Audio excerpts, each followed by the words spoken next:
Hello student, good morning. Class 12th आपका आज का टॉपिक है importance of organising. Importance of organising, आपको पहले ऑर्गेनाइजिंग के बारे में बता चुके हैं, उसके प्रोसेस आपको हम बता चुके हैं। आज का आपका टॉपिक रहेगा इम्पोर्टेंस ऑफ ऑर्गेनाइजिंग। तो फर्स्ट ऑफ ऑल हम ऑर्गेनाइजिंग के बारे में जानें कि ऑर्गेनाइजिंग क्या होता है। ऑर्गेनाइजिंग आपको बताया था कि जो ऑर्गेनाइज करते हैं सभी चीज़ों को, वही हमारा ऑर्गेनाइजिंग होता है।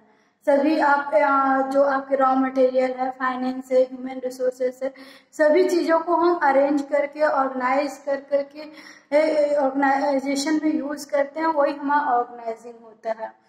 इम्पोर्टेंस ऑफ आप इसको सिग्निफिकेंस भी कर सकते हैं, इम्पोर्टेंस या सिग्निफिकेंस ऑफ ऑर्गेनाइजेशन। फर्स्ट आपका इसमें पॉइंट है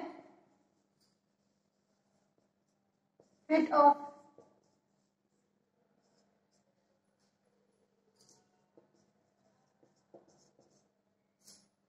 benefit of specialisation.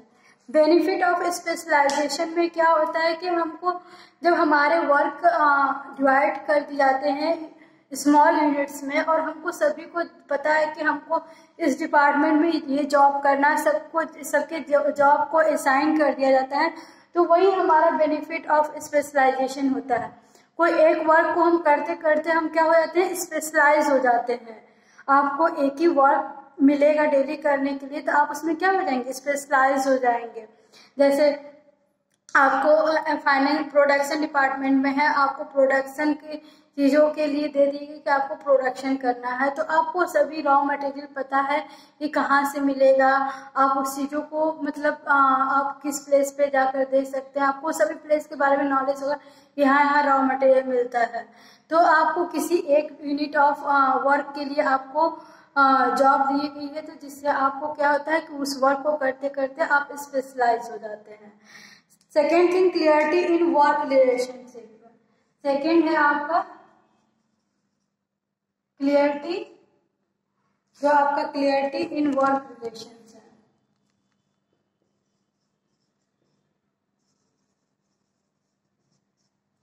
Clarity in work relation, आपको पता है कि हमारा वर्क में क्या है कि क्लियर है। आपको पता है कि किससे हमको अथॉरिटी, मतलब किससे हमको ऑर्डर लेना है, किसका ऑर्डर फॉलो करना है, किसको फीडबैक देना है, कौन सा वर्क हमें करना है, कौन सा किस डिपार्टमेंट में करना है, किसके अंडर में करना है, ये सभी चीज़ें क्या होती है, हमको क्लियर होती है कि सर में। तो ये पॉइंट्स आपको क्लियरिटी प्रोवाइड करती है कि हमको कौन सा वर्क जो होता है, ऑर्डर जो होता है वो कौन देगा, कि और ये भी पता है कि अथॉरिटी जो होती है आपकी,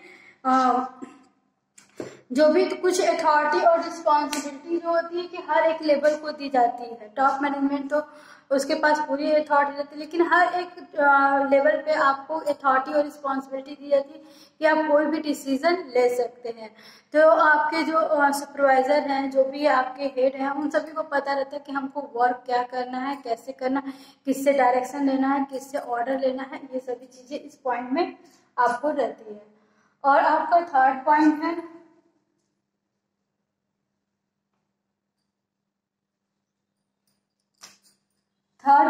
आपका ऑप्टिमम यूटिलाइजेशन ऑफ रिसोर्सेज।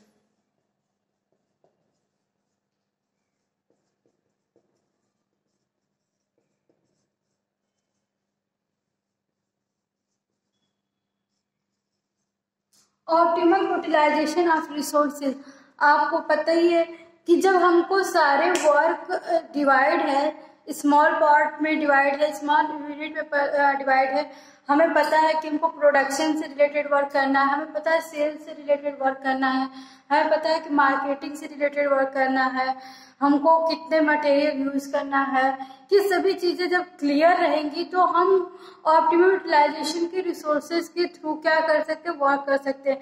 हम ज़्यादा मटेरियल वेस्ट नहीं कर सकते हैं, हम उसको अच्छे तरीके से वर्क को करते हैं, डुप्लीकेशन ऑफ वर्क नहीं आता है, जिससे ओवरलैपिंग नहीं होती है। अगर एक ही काम को बार बार करेंगे तो उसमें मैन पावर तो लगेगा ही, प्लस रिसोर्सेज भी चाहिए। अब प्लस आपके एफिशिएंसी या रॉ मटेरियल भी चाहिए, तो बार बार कोई भी वर्क होता है जिससे हमें पता नहीं है कि ये वर्क कौन कर रहा है, फिर पता चला कि आप भी जाके उस वर्क को कराए, वो भी पर्सन उस वर्क को कराया, तो इससे क्या होता है, प्रॉब्लम क्रिएट होता है, जिससे आपका डुप्लीकेशन ऑफ वर्क होना, ओवरलैपिंग होना, ये ऑटोमेटिक क्रिएट करता है। तो इसलिए इसका ऑर्गेनाइजिंग करते हैं, जब हम ऑर्गेनाइजेशन में ऑर्गेनाइजिंग हर चीज़ें होती हैं, तो हमारा ऑप्टिमम यूटिलाइजेशन का जो रिसोर्सेज है उसके अकॉर्डिंग हमारा वर्क हो जाता है। तो मैं आपका फोर्थ पॉइंट है एडॉप्टेशन टू चेंज।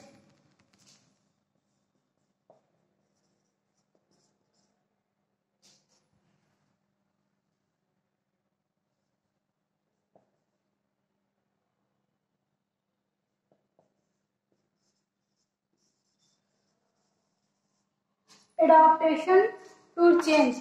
अब क्या होता है कि हमें सभी को पता है कि वर्क किसको किसको कहाँ कहाँ करना है, किस जगह पे करना है, किसको असाइन की गई है ड्यूटीज, किसको कौन से डिपार्टमेंट में वर्क करना है। तो क्या होता है कि सभी चीजें मैनेज रहती है, तो हम क्या करते हैं कि अगर कोई चेंज भी हो रहा है तो उसको हम अडॉप्ट कर लेते हैं कि हाँ चलो ये चेंज भी हो रहा है तो कोई प्रॉब्लम नहीं है, हम इसको अडॉप्ट कर लेते हैं।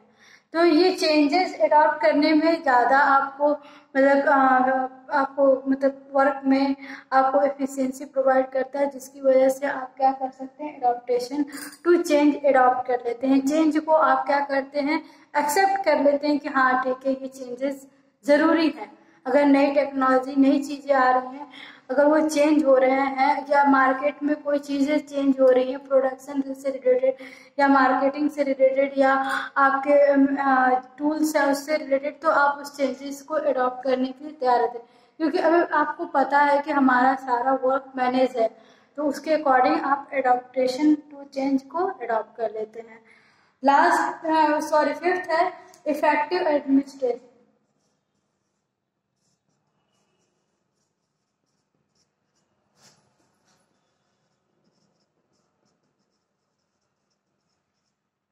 Effective administration. अब इफेक्टिव एडमिनिस्ट्रेशन में क्या है कि ये जो जॉब है आपका ऑर्गेनाइजेशन में, वो हम क्या करते हैं, डिफरेंट जो आपके डिफरेंट डिपार्टमेंट है उसमें क्या करते हैं, हम कोऑर्डिनेशन रखते हैं। कोऑर्डिनेशन हमको मतलब आपको पता है कि प्रोडक्शन डिपार्टमेंट से रिलेटेड प्रोडक्शन, फिर उसके बाद मार्केटिंग से रिलेटेड सभी डिपार्टमेंट पता है, तो आपको सभी से क्या होता है कि कोऑर्डिनेशन रखने का मतलब पूरा टाइम मिलता है। आप सभी से उसमें कोऑर्डिनेशन रख सकते हैं, जिससे आपका एडमिनिस्ट्रेशन जो होता है वो इफेक्ट होता है, आपकी पूरी संस्था भी इफेक्ट होता है, सब अचीव करते हैं गोल को। तो जिसकी वजह से कोरिलेशन होने की वजह से जो हमारा एडमिनिस्ट्रेशन है वो क्या होता है, इफेक्टिव होता है, सभी चीज़ें सीक्वेंस में होती हैं। अब आपका 6th पॉइंट है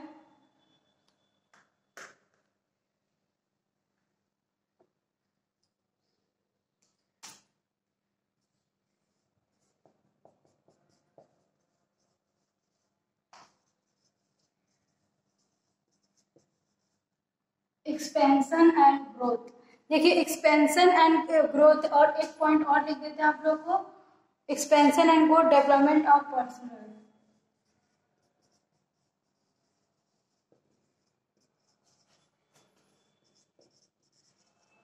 देखिए एक्सपेंशन एंड ग्रोथ, अब क्या होता है कि आपको ऑर्गेनाइजेशन में क्या होता है कि सभी चीजें मैनेज है, तो आपको एक्सपेंशन मतलब फैलने और ग्रोथ करने का दोनों मौका मिल जाता है। क्योंकि जैसे आप देखते हैं कि जो यूनिलीवर का सारे प्रोडक्ट हैं वो क्या होते हैं, आपको सभी जगह वो बहुत सारे प्रोडक्शन प्रोड्यूस करते हैं, बहुत सारे आप देखें उसके प्रोडक्ट आते हैं, तो उनकी सभी जो मैनेजिंग है वो इफेक्टिव है, इसीलिए वो बहुत सारे प्रोडक्शन बना भी लेते हैं, फैल भी लेते हैं, ग्रोथ भी कर रहे हैं। सभी लोग जानते हैं यूनिलीवर का प्रोडक्ट अच्छा होता है। तो उसी तरह क्या होता है कि जब हमारी सब चीज़ें मैनेज होगी तो हमको ग्रोथ और एक्सपेंशन फैलने का मौका मिलता है, मार्केट में अपना पकड़ ज़्यादा बना लेते हैं। लास्ट पॉइंट है आपका डेवलपमेंट ऑफ पर्सनल। अब इसमें क्या होता है कि जब वर्क आपका डिवाइड हो गया, आपका बर्डन कम हो गया, तो जो आपका जो पर्सनल आपका खुद का है वो आपका क्या होता है, डेवलप होता है। आपकी ओन एक्टिविटीज क्या होती है, डेवलप होती है। कोई नई टेक्नोलॉजी आ गई या आपको कोई क्रिएटिव वर्क करना होता है तो आप उसके थ्रू अपने पर्सनल को आप डेवलप कर सकते हैं। समझ में? अब आपको ऑर्गेनाइजेशनल स्ट्रक्चर।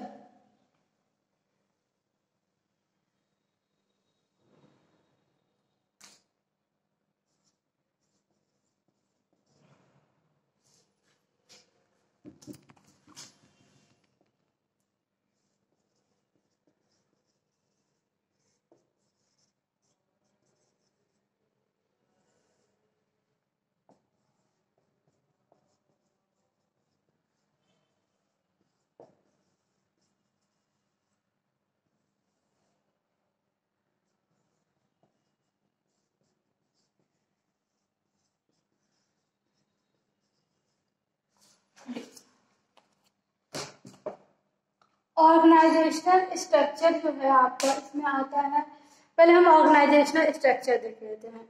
ऑर्गेनाइजेशनल स्ट्रक्चर जैसे हमारे बॉडी में सभी स्ट्रक्चर हैं, सभी पार्ट हैं, सभी को पता है कि हमें वर्क क्या क्या करना है। आईज को पता है, ईयर को पता है, हैंड को पता है, मतलब सभी बॉडीज को, हमारे सारे स्केटर को पता है कि हमें कौन कौन सा वर्क करते हैं। तो उसी तरह ऑर्गेनाइजेशन का स्ट्रक्चर भी होता है, एक बनाया जाता है स्ट्रक्चर की ये डिपार्टमेंट, एक फ्रेमवर्क रहता है, उसके अंदर पता रहता है कि सबको कौन कौन सा वर्क करना है। तो जैसे देखिए इसमें क्या होता है कि आपको कुछ इसके इम्पोर्टेंस हम बता देते हैं। Structure organisation properly all the operation of a business ensure a better flow of a communication.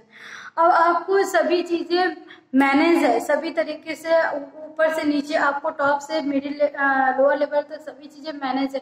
तो आपका कम्युनिकेशन जो फ्लो होगा वो क्या होगा, इजी वे में होगा। टॉप के पास जाएगा, मिडिल के पास जाएगा, लोअर के पास जाएगा, सुपरवाइजर के पास जाएगा, वर्कर के पास जाएगा। ये सभी चीजें आपको क्या है, पता है। कम्युनिकेशन जो होगा, आपको कोई भी सूचना देनी होगी तो आपको पता है कि हम किसको देंगे, तो वो टॉप लेवल मैनेजमेंट तक जाएगा। फिर उसके बाद मतलब आपके मिडिल, फिर टॉप, फिर इसके बाद टॉप लेवल मैनेजमेंट के पास जाएगा। तो ये जब ऑर्गेनाइजिंग में हमारा स्ट्रक्चर सही से रहता है तो हमारा कम्युनिकेशन जो होता है, जो भी हमारी बातें होती है, जो भी हमको इन्फॉर्मेशन देना होता है, वो सिस्टमेटिक वे से पहुंच जाती है। जब आपका ऑर्गेनाइजिंग में अगर सिस्टमेटिक वे से नहीं रहेगा तो आपको पता ही नहीं चलेगा कि आपको किसको इन्फॉर्मेशन देना है, किसको कम्युनिकेट करना, किससे अकाउंटेबिलिटी लेना, किसको फीडबैक देना, ये सभी चीज़ें आपको नहीं पता चल पाएगी। तो जब भी ऑर्गेनाइजिंग में हमारा जो भी होता है, ऑर्गेनाइजेशन में सब ऑर्गेनाइज होता है तो हमको कम्युनिकेशन हमारा बेटर वे से फ्लो करता है। सेकेंड है इसमें advantage, it easy to check the responsibility of each part of business. अब जो हमारा स्ट्रक्चर रहता है, जब हमारा स्ट्रक्चर बना रहता है तो हम चेक कर लेते हैं इसी वे में कि किसकी रिस्पॉन्सिबिलिटी है इसको वर्क को कराने की, या कि कौन से डिपार्टमेंट की इस रिस्पॉन्सिबिलिटी है इस वर्क को। क्योंकि हम हेड तो अपॉइंटमेंट किए ही रहते हैं हर डिपार्टमेंट के, तो हमें पता रहता है ना कि ये डिपार्टमेंट के ही देख रहे हैं, तो हम मतलब चेक कर सकते हैं उनकी रिस्पॉन्सिबिलिटी को, वो वर्क को किए कि नहीं किए, या वो वर्क को मतलब बेटर वे से करा रहे कि नहीं। तो उस स्ट्रक्चर या फ्रेमवर्क के थ्रू हमको पता चल जाता है कि किसकी रिस्पॉन्सिबिलिटी है। Next thing is a clear idea about the working style of enterprises can be known from organizational structure। अब उनको आपको क्या होता है, क्लियर आइडिया आपको पता होता है आपके वर्क के अकॉर्डिंग। आपको पता है कि ये जो वर्क है हमको किस आइडिया के थ्रू करना है, किस के थ्रू करना है, मतलब आइडिया आपको पता होना चाहिए कि कोई भी वर्क दे दिया गया है, आपको पता है कि यही वर्क करना है, तो आप क्लियर हो जाते हैं कि हमको ये वर्क करना है। तो आइडिया भी उसके अकॉर्डिंग आप क्लियर कर लेते हैं कि इस आइडिया से हम इस वर्क को करेंगे। Organization structure allow correlation coordination among the human physical and financial resources। अब देखिए इसमें कह रहा है कि जो भी हमारे ह्यूमन फिजिकल और रिसोर्सेज हैं, जो भी रिसोर्सेज मतलब ह्यूमन है, फिजिकली है, फाइनेंस रिसोर्सेज, इन सभी में हमको कोऑर्डिनेशन और कोऑपरेशन रहता है। समझ में आया? कोरिलेशन और कोऑर्डिनेशन। मतलब हमारी रिलेशन भी अच्छा होता है, हमारी जो बॉन्डिंग होती है वो भी अच्छी होती है, क्योंकि आपको सभी चीज़ें ऑर्गेनाइजेशन स्ट्रक्चर के थ्रू आपको पता रहता है कि कौन सा डिपार्टमेंट में कौन कर रहा है, जिसकी वजह से सभी चीज़ें कोऑर्डिनेशन या कोरिलेशन या आप कर सकते हैं कोऑर्डिनेशन या कोरिलेशन, की सभी चीज़ें आपको मतलब क्लियर रहते हैं। और लास्ट थिंग है, it is a clear the level of management and control under each level. अब इसमें आपको ये भी पता रहता है कि जो मैनेजर है, लेवल ऑफ मैनेजर, उनको सभी को पता रहता है कि किसके अंदर हमको ईच लेवल के अंदर किसको किसको कंट्रोल करना है। जो मैनेजर है उसको पता है कि डिपार्टमेंटल जो होते हैं जिसके थ्रू बनाए गए हैं या हेड हैं, उनके थ्रू हमको कैसे कंट्रोल करना है। ये सब चीज़ें कंट्रोलिंग पे भी ज़्यादा इफेक्ट होता है, क्योंकि आपको एक दो चैप्टर के बाद कंट्रोलिंग भी पढ़ाया जाएगा, तो ये कंट्रोलिंग भी करना इम्पोर्टेंट होता है, क्योंकि without control your business not run for continuous process, then controlling is the most important thing. Every function is important but controlling is the must important. तो इसमें आपको हम टाइप ऑफ स्ट्रक्चर लिखे हैं, आप देख रहे हैं ब्लैक बोर्ड पे, फंक्शनिंग स्ट्रक्चर और डिविजनल स्ट्रक्चर। अब हम आपको फंक्शनल स्ट्रक्चर के बारे में बता देते हैं। फंक्शनल स्ट्रक्चर, बार बार हम आपको बता रहे हैं कि फंक्शनल स्ट्रक्चर क्या होता है, कि हम एक डिपार्टमेंट के अकॉर्डिंग हम डिवाइड कर देते हैं। जैसे प्रोडक्शन है,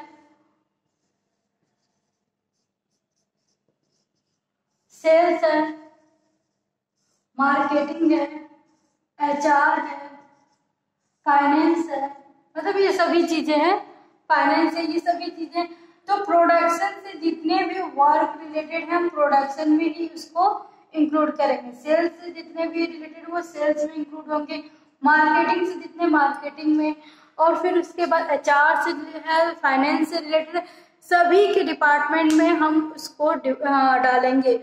जो जिस डिपार्टमेंट से रिलेटेड है उसको उस डिपार्टमेंट में डालेंगे, क्योंकि हमें पता है जैसे कॉमर्स के स्टूडेंट हैं तो सिर्फ कॉमर्स के स्टूडेंट पढ़ेंगे, मैथ के स्टूडेंट हैं तो सिर्फ मैथ के डिपार्टमेंट में पढ़ेंगे, बायो के स्टूडेंट हैं तो सिर्फ बायो के डिपार्टमेंट में स्टूडेंट पढ़ेंगे।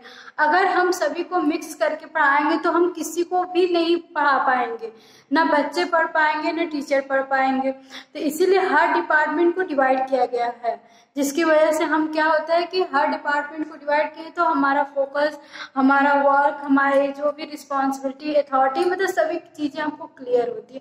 ये हमारा फंक्शनल स्ट्रक्चर में है।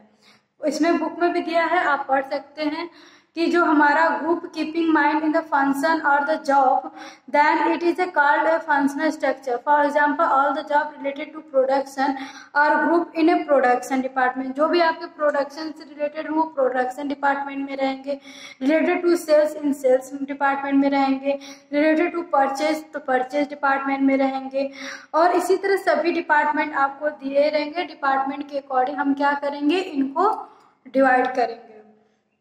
अब इसका एडवांटेज है, एडवांटेज आप देख लीजिए, जो भी आपका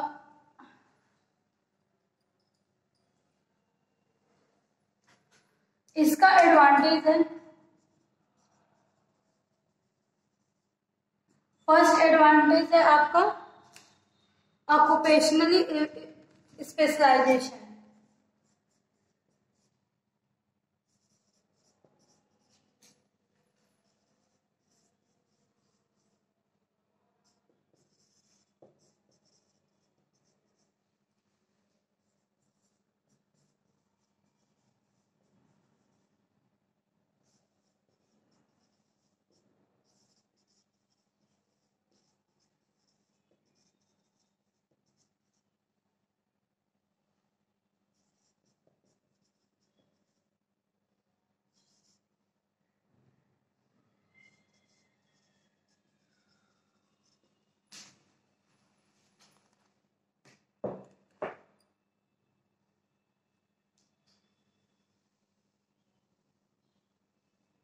आपको फर्स्ट पॉइंट ही दिख रहा है, तो इसलिए हम पहले फर्स्ट पॉइंट डिफाइन कर रहे हैं। ऑक्यूपेशन स्पेशलाइजेशन, आपको पता है कि कोई भी वर्क अगर हम बार बार करेंगे तो हम उसमें क्या हो जाए, स्पेशलाइज्ड हो जाएंगे, मतलब उस वर्क को करते करते हम एक्सपर्ट हो जाएंगे। जैसे डॉक्टर है, अब सब डॉक्टर सब चीजें नहीं देखते, आप कहते हैं हार्ट स्पेशलिस्ट, क्यों बोलते हैं? क्योंकि वो हार्ट स्पेशलिस्ट में वो एक्सपर्ट हो जाते हैं, क्योंकि वो उस वर्क को करते करते इतने एक्सपर्ट हो गए कि उनको उस ऑर्गन के बारे में बहुत अच्छे से पता है कि वो ऑर्गन कैसे फंक्शन करता है या क्या इफेक्ट है, सभी चीजें उनको पता है। तो उसी तरह हार्ट स्पेशलिस्ट होते हैं, कार्डियो स्पेशलिस्ट मतलब जो होते हैं वो होते हैं। फिर उसके बाद आप कह सकते हैं कि स्किन के स्पेशलिस्ट अलग होते हैं। सभी चीजें के जैसे आपके डॉक्टर में हर डिपार्टमेंट के अलग अलग, हर ऑर्गन के आपके अलग अलग, बोन्स के डॉक्टर अलग होते हैं। तो इसी तरह आप एक वर्क को करते करते अलग अलग डिपार्टमेंट में एक वर्क को करते करते क्या होता है, आप स्पेशलाइज्ड हो जाते हैं। तो इस ऑक्यूपेशन में, ऑक्यूपेशन मतलब पता ही है पेशा होता है, तो ऑक्यूपेशन में हम क्या हो जाते हैं, स्पेशलाइज हो जाते हैं। उस वर्क को करते करते बहुत ही ज्यादा हम उसमें क्या हो जाते हैं, एक्सपर्ट हो जाते हैं। हम उस वर्क को मतलब किसी तरीके से हम उस वर्क को कर सकते हैं, स्पेशलाइज्ड है इस वर्क को करने में। सेकेंड है प्रमोट एंड कंट्रोल।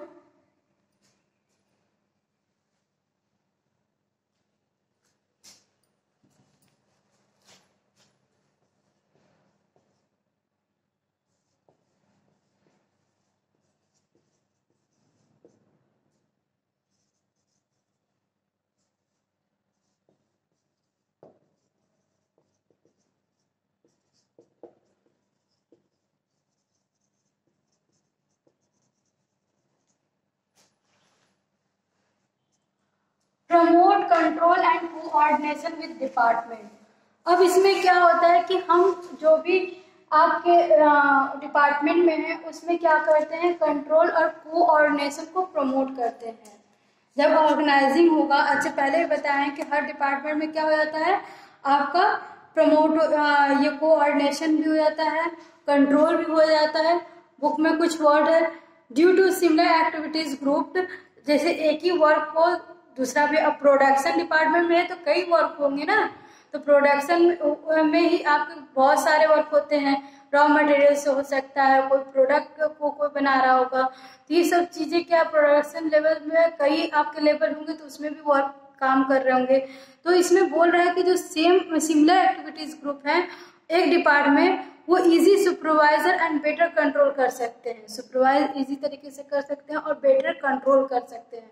उनको पता है कि इसी डिपार्टमेंट में है तो इस डिपार्टमेंट में जो वर्क इससे रिलेटेड हो रहा है तो हम उस पर कंट्रोल और कोऑर्डिनेशन आप इजी वे से कर सकते हैं। थर्ड पॉइंट आपका है इंक्रीज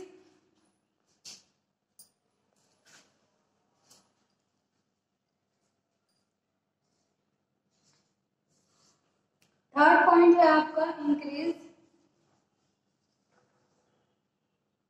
मैनेजरियल एंड ऑपरेशनल